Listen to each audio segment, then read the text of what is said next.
Hello students, we are going to learn a new lesson and its name is news analysis. आज हम news analysis यह पाठ पढ़ने वाले हैं. Many people believe that all that is printed on paper must be true and reliable. अभी ये जो लेसन है ये लेसन किस पे आधारित है ये आपको पता ही चल गया होगा. यहाँ पे आपको दिख रहा है, इसे हम न्यूज़पेपर कहते हैं. समाचार पत्र, वर्तमान पत्र भी कहते हैं. तो इसमें अलग अलग प्रकार के समाचार हमें पढ़ने को मिलते हैं. इसे प्रिंटेड न्यूज़पेपर कहते हैं. और इसके अलावा हम लोग रेडियो और टीवी पे भी समाचार सुनते हैं और देखते हैं. तो हमें ऐसा लगता है कि बहुत सारे लोगों को ऐसा लगता है, मेनी पीपल, बहुत लोगों को ऐसा लगता है कि जो भी कुछ पेपर में छपकर आता है, छपा हुआ होता है, वो सब सही होता है या फिर विश्वास रखने लायक होता है. But we also come across bits of information or news items that do not match or do not tally with facts, our own experiences, ideas, etc. तो यहाँ पे ये कहा गया है कि जो भी कुछ प्रिंटेड पेपर पे, न्यूज़पेपर में जो प्रिंट होके आती है, जो भी कोई समाचार, कुछ भी न्यूज़ आती है, तो हम कभी कभी सच मान लेते हैं. लेकिन कभी कभी ऐसा होता है कि उसमें जो कुछ छपा हुआ होता है वो जो फैक्ट यानी जो सच है उससे मिलता नहीं है, मिलता जुलता नहीं होता है. तो ये जो हमारे एक्सपीरियंस होते हैं, हमारे अनुभव होते हैं, हमारी आइडियाज होती है, इससे वो मिलते नहीं है, मिलते जुलते नहीं है. It is necessary to think well and carefully about what we read or hear before we form our opinion. तो देखो ये बहुत जरूरी बात यहाँ पे कही गई है कि जब भी हम कुछ पढ़ते हैं या फिर सुनते हैं, रीड और हियर, तो पढ़ने के बाद या फिर सुनने के बाद हमें उस पर विचार करना चाहिए. और उस पर विचार करने के बाद थिंक वेल, उस पर विचार करने के बाद हमने अपना जो मत है वो अपना विचार बनाना चाहिए. रीड और hear before we form our opinion. कुछ भी उसके बारे में अपना विचार बनाने से पहले वो अच्छी तरह से पढ़ना और सुनना चाहिए, उस पर विचार करना चाहिए. Of course you must do it with an open mind. और ये करते समय आप वो खुले दिल से करेंगे. खुले दिल से करना यानी इसका मतलब क्या होता है कि कुछ भी मन में किसी के बारे में भी हिचकिचाहट न रखते हुए ओपन माइंड से हमें उसके बारे में विचार करना होगा. इसके बारे में हम और डिस्कस करने वाले हैं. यहाँ पे देखो, do you read newspapers every day. आप हर रोज समाचार पत्र पढ़ते हैं, न्यूज़पेपर पढ़ते हैं क्या? Do you listen to the news bulletins on radio और टीवी. आप लोग रेडियो या टीवी पे समाचार सुनते हो या देखते हो. You may have seen your elders और friends reading news items and discussing them with feelings. आपके घर में जो बड़े लोग होते हैं वो या फिर आपके दोस्त, आपने कभी उनको न्यूज़ पढ़ते हुए देखा होगा. और न्यूज़ पढ़ने के बाद किसी एक न्यूज़ पे वो आपस में डिस्कशन करते हैं, आपस में चर्चा करते हैं. डिस्कसिंग देम विथ फीलिंग, वो अपने विचार वहाँ पे रखते हैं, अपने विचारों से वो न्यूज़ के ऊपर चर्चा करते हैं. Do you think about the news that you read और हियर. और आप भी ऐसा करते हैं क्या जब आप कोई समाचार पढ़ते हैं या फिर कोई समाचार सुनते हैं, कोई खबर आपके कानों में आती है, कानों पर आती है, तो क्या आप उस पे विचार करते हो? If a piece of news makes you happy, अगर कोई एक समाचार आपको खुशी देता है, वो पढ़कर आपको अगर खुशी होती है, आनंद होता है, you will say it is good news. तो हम उसको क्या कहते हैं, आप उसको क्या कहेंगे कि वो अच्छी खबर है। If it makes you angry और सैड, अगर वो न्यूज आपको गुस्सा दिलाती है या फिर आपको दुखी करती है, तो उसे हम you will say it is bad news, तो उसे हम क्या कहेंगे, बुरी खबर कहते हैं या बुरा समाचार कहेंगे।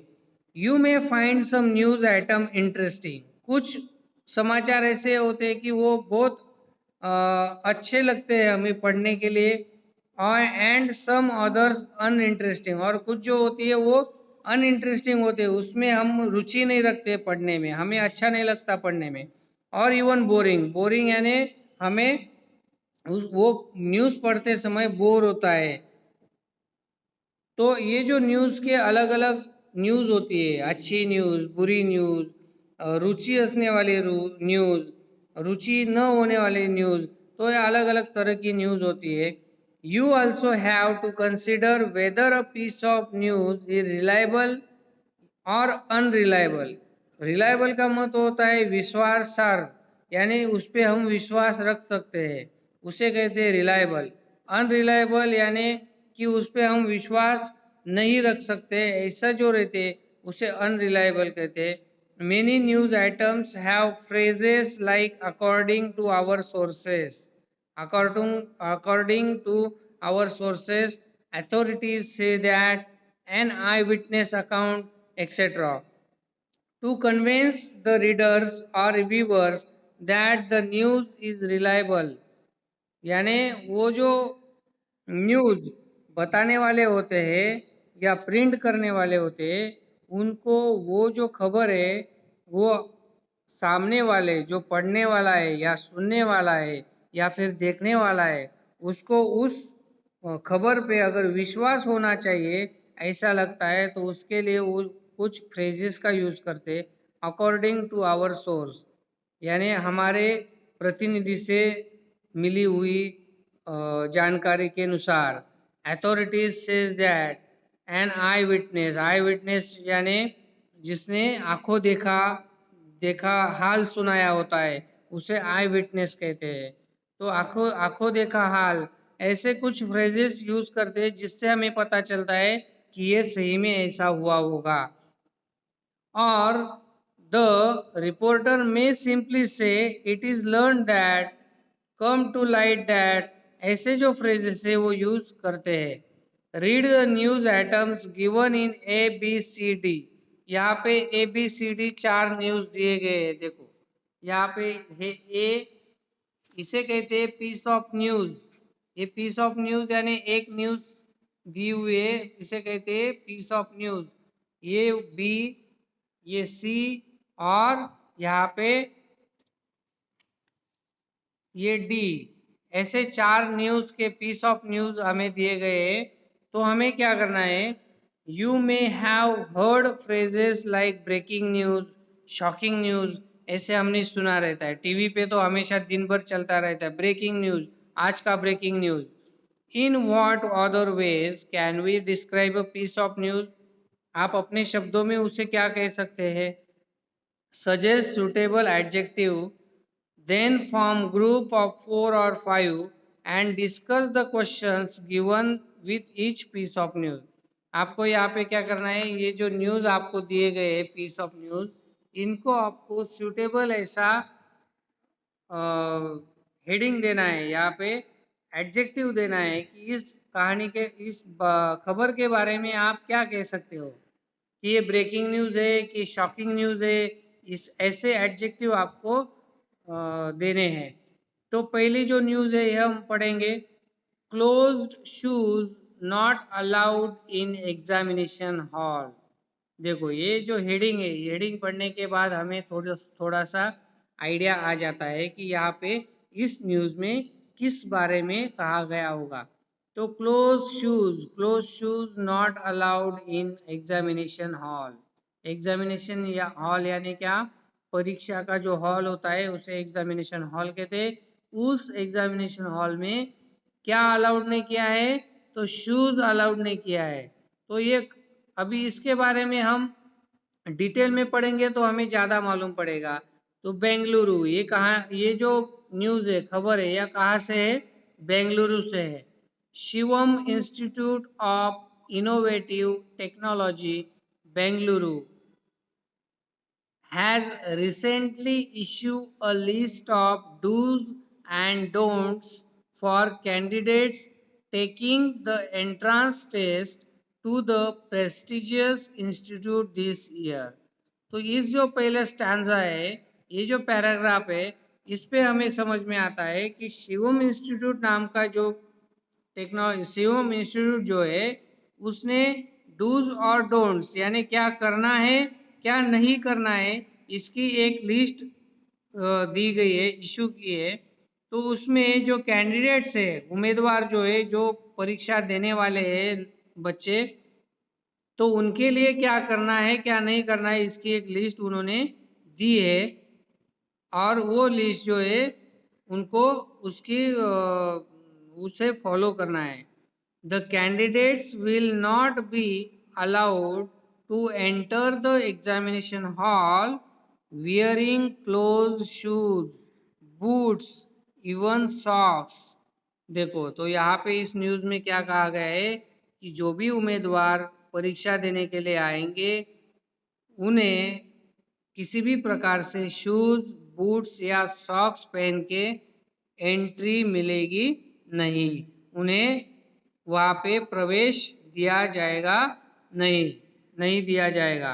Other items which will not be allowed inside include mobile phones, microphones, earplugs, calculators, and other electronic gadgets, pouches, printed or blank papers, and even pens। देखो, तो इस एग्जामिनेशन हॉल में शूज के अलावा यानी बूट के अलावा और कौन कौन सी चीजें मना की गई है, तो वहाँ पे मोबाइल फोन भी अलाउड नहीं रहेगा, माइक्रोफोन्स नहीं चलेंगे, ear plug, calculator, other electronic gadgets, pouches, printed और ब्लैक पेपर, इवन पेन जो कैंडिडेट्स वहाँ पे एग्जाम के लिए जाएंगे उनको साथ में पेन भी लेके जाना नहीं है। तो वहाँ पे the pen will be provided in the hall by the invigilator, यानी वहाँ पे जो पर्यवेक्षक रहेंगे, इसका मतलब होता है पर्यवेक्षक, जो पर्यवेक्षक है वो पर्यवेक्षक खुद उन कैंडिडेट्स को, उन बच्चों को पेन प्रोवाइड करेगा और उसी पेन से उन्हें एग्जाम देनी होगी। तो ऐसी ये जो न्यूज़ है, इस न्यूज़ से हमें क्या पता चलता है, अभी इसके ऊपर हमें विचार करना है, थिंकिंग करना है, विचार करना है।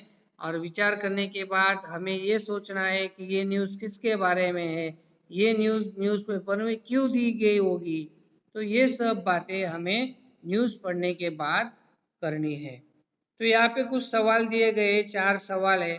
तो इसमें से पहला सवाल है कि what is meaning of issue, candidate और इनविजिलेटर। तो यहाँ पे ये जो 3 शब्द है, इनका मीनिंग जो है ये हमें पता लगाना है।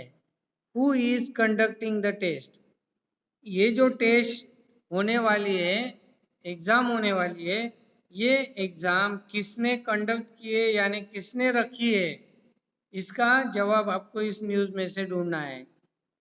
Discuss the following in groups of 4 और 5।